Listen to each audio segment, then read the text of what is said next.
What's going on, Washington Commander fans? It's your boy back with another video. Hit that like, hit that subscribe, hit that share, hit that bell.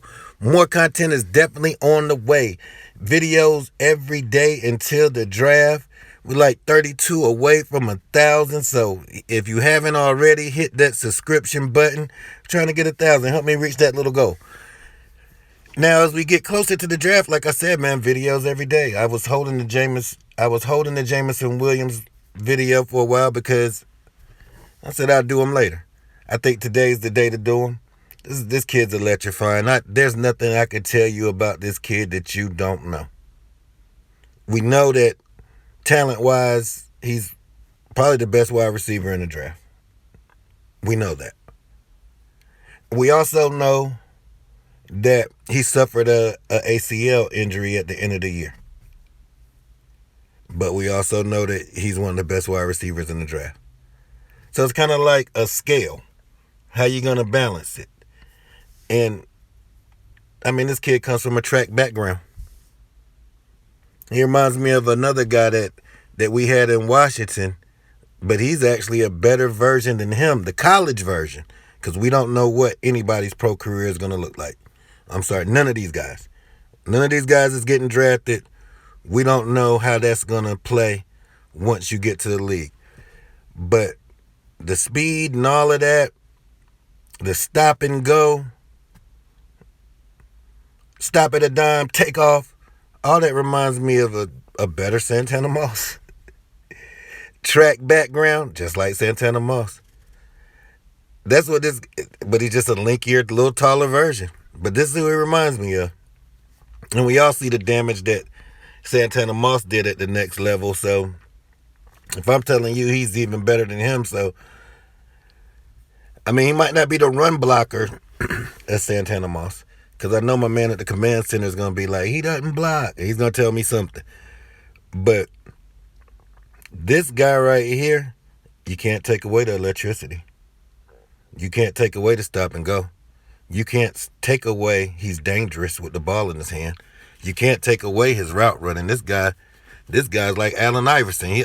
He'll just cross you up, and I mean, the speed is like crazy. This is Allen Iverson in the wide receiver position. And then you wouldn't want this guy to end up in Philly or Dallas. Can you imagine that? This guy's in Philly. So that's the things that Ron and company are going to have to think about, because I don't wish I was them. This 11th pick right here is so major. It's almost like a make or break pick. Like, it has to be right. We know that we need to get Carson some weapons, but can we wait a few weeks for him to come back? Or do we want the instant, even though there's no such thing as get the guy that's ready to get on the field, because by week 1, he might not even be ready. You just never know in this game, and it's a National Football League. Nobody's promised to be there week 1. Anybody could pull a hamstring. Anybody could dislocate something. So if that's the reason why we got reservations for this kid, you better watch out, man. You just don't want this kid to end up in Kansas City, Philadelphia, New York.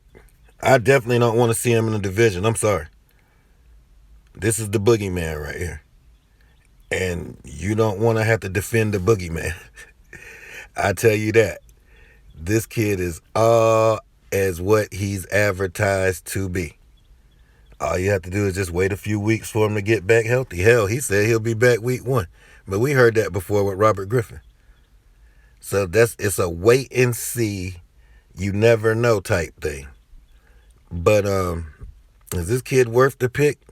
If I was a general manager, if I did a mock draft, you guys will probably be upset, because I'll be like, look, I'm going to draft this kid Jamison Williams, and Terry, Curtis, Dayami, JD,